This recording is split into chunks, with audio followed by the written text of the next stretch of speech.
It is exactly 9:57. News and Views will be wrapping up in the next few minutes, and we wrap up with a story, community story, which I think is the story of possibly every second South African living here. My heart actually went out to this resident when I read the letter that she sent to us here at Salam Media. She is a committed resident. Her name is Françoise de Oliveira, and she is here to talk to us about City Power's unjust water cutoffs. She goes on to say that families and businesses suffer amid bureaucratic failures. And of course, that means a huge impact on our everyday lives. It also means, very sadly, for a lot of people, that they lose their earnings. They have to shut down their businesses. They have to put off people that have been working for them. So that ripple effect is huge. Before I do welcome Françoise to the program, let me just alert my technical producer that I'm getting a lot of feedback. I'm hearing noises in the background. Françoise, good morning. Welcome to the program. Morning. Let's see if we can have this interview without any noises and voices in the background. Yeah, I hope so. Welcome. You have quite a story. And like I've said in my intro, it's not an isolated story that you're sharing with us this morning. I think it's a story of possibly every South African, Mm, every second South African.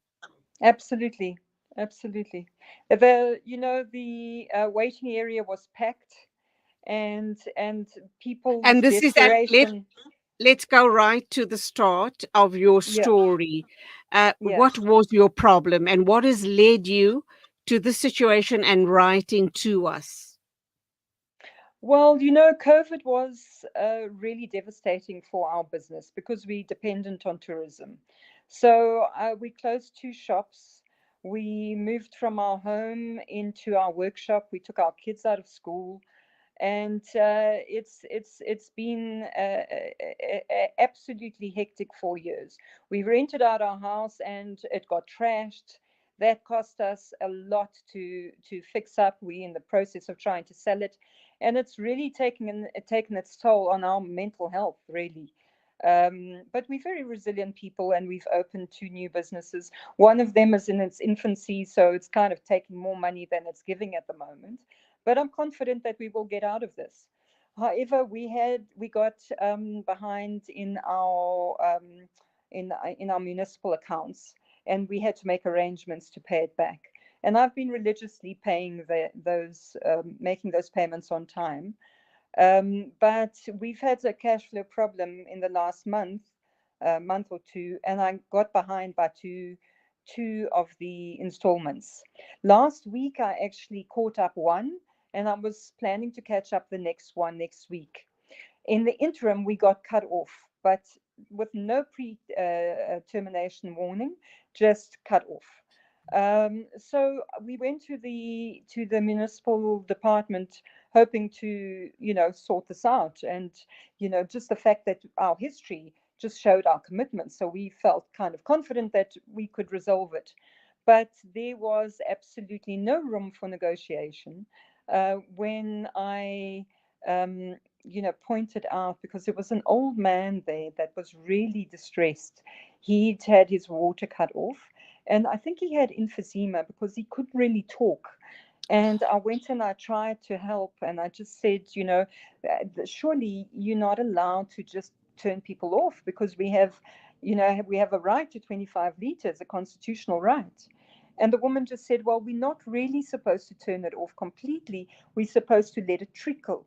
Well, that is definitely not the case, and actually I feel like they don't they don't want to give us a warning. They don't want to give us the pre-termination warning, because actually it's, they would prefer to have us vulnerable, and then get 50%, which is what they were demanding of us. So where I'm in arrears of 5,500, I now have to pay 20,000 in order to be reconnected. And I'm not in a position to do that. Then I have to take from my staff's wages, which of course I can't do. But I have 7 staff members plus our family of 4 living at the moment with no water, you know, which is absolutely unacceptable. But the fact is that constitutional rights, who protects our constitutional rights? Because we can't take them to court, right? So who protects the man in the street? And that's I think needs to be asked, because these guys are being bullies, and I think that the guy uh, that's in charge, who actually gave out the memo, because they were very understanding over COVID. They were working with people. They were kind of trying to help. But the fact of the matter is that the ramifications of COVID are still felt. We are still we're still trying to recover from what happened, you Absolutely. know? Françoise, can I ask you a question? Where about, and I don't need to have your address, but which area of Johannesburg do you reside in, number one? And number two, your story is horrific. Just as a matter of interest, our lights went out on Friday night till today.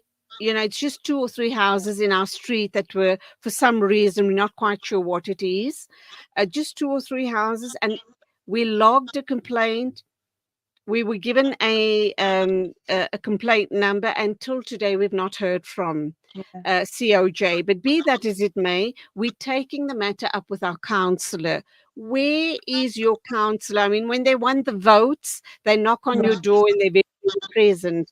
I suggest you really hound the councillor to resolve this issue.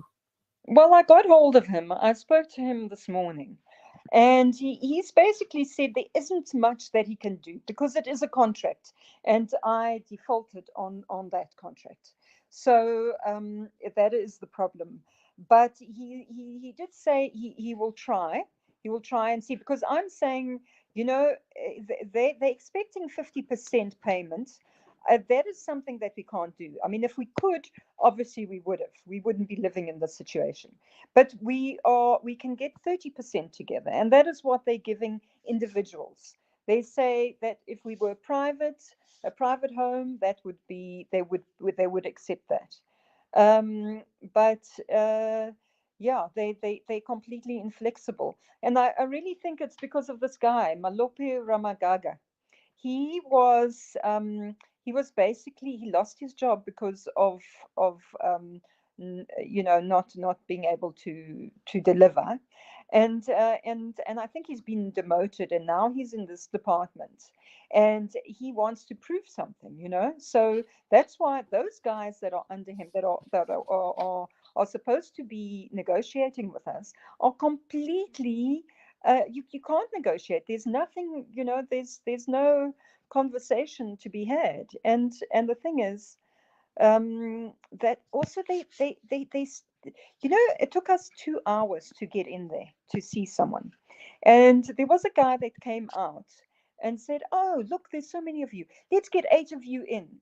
And another, or 6, it was 6 in, and another 6 5 minutes later, and another 6 5 minutes later. That means they had the manpower to actually assist us a lot sooner. People are not able to go to work because they have to go and resolve this, and we're not Absolutely. treated with regard. We kind of just our Sure. time is taken for granted, and this guy stood there waffling for a good half an hour, just actually a big ego trip for him. He had an audience that had no choice but to be there, so he took advantage of Sorry. that.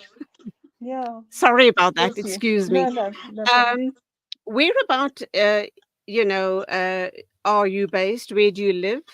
And once again, I think you need to be putting a lot of pressure on your counselor. I know you say he indicated this is a contract, but I do know that if you push hard enough, they're going to have to accommodate you. And like I've also said right at the beginning of the interview, is that your story is the story of every second South African. And if you let this slip, then you're letting all of South Africa down. Mm, You need to keep the story alive and just make a big noise. Threaten that you're going to camp out on their doorstep day in and day out. And I know it's not feasible because you're running a business, mm, but just make all of those threats. Maybe you should even say you're going to take them to court. You can, in fact, because it is your constitutional right. You've mhm, made an honest intent to pay, and you will settle the amount once you have the means. How can they mm, turn you down on that? So mm. I think you have got grounds to negotiate. Where in Johannesburg are you?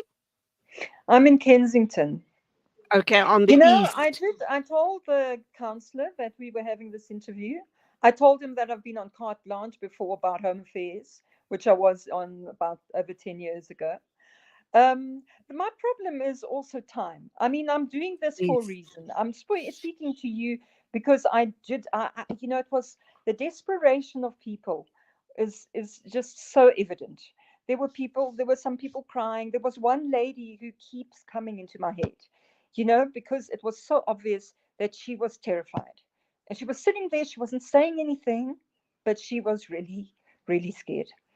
Yeah. So it's unbelievable. And then these people that sit there, that like this guy that spoke to us for ages, you know just it's just such an ego trip. And the thing is that he was there all along. He could have actually got things moving. But when we got in, it was also clear that people were sitting around chatting to each other. There was very little humanity, very little concern for the people that they're supposed to be serving.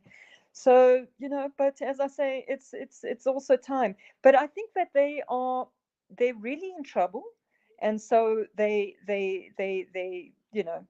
doing this. Well, I can tell you this much. Two things. My husband, we had some friends over yesterday, and we were talking about the state of affairs here in COJ.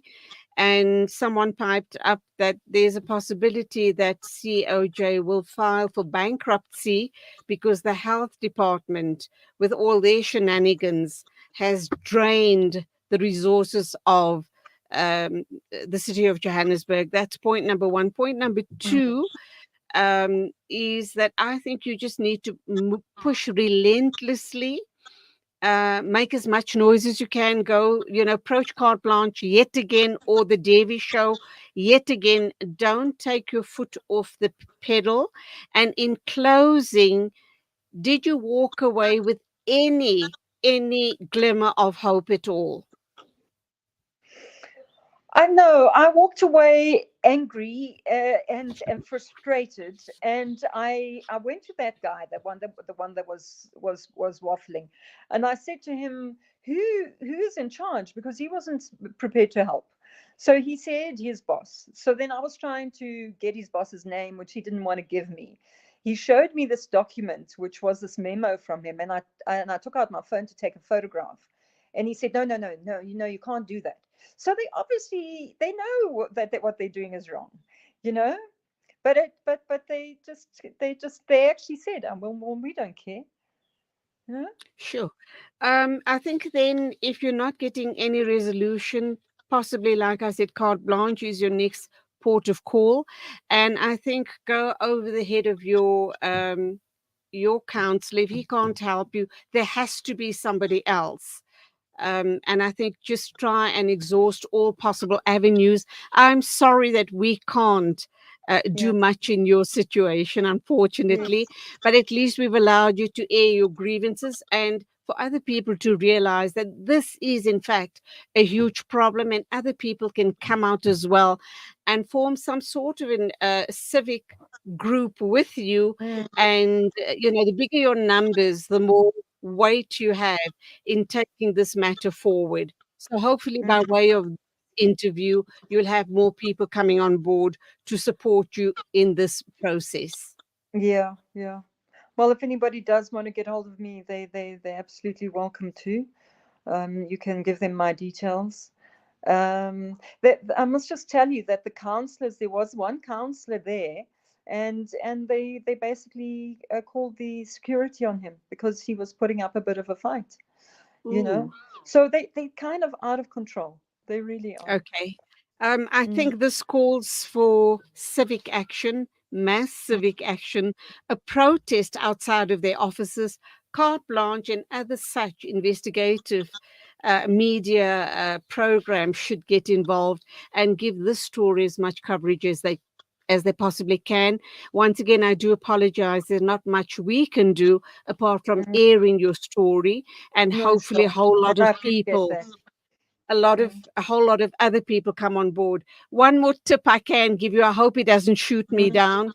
Try and mm. get hold of Counselor Imran Musa. He's in Lenasia, but he's really very action orientated. Give my producer a call after this interview. Let Okay. him give you his number. And I Yeah. think if there's anyone that can help you, maybe he'll be able to open some doors for you. Oh, that would be So great. let's see what Yeah. happens. Thank you for talking to us.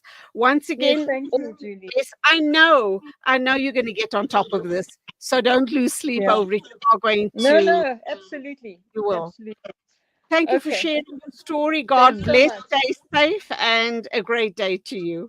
And to you. Take care. Okay. Bye bye. Bye. And that's where we leave it. Thank you indeed for being with us on the show this morning. Till tomorrow morning at the same time as always. Take care. Assalamu alaikum from me, Julie Ali.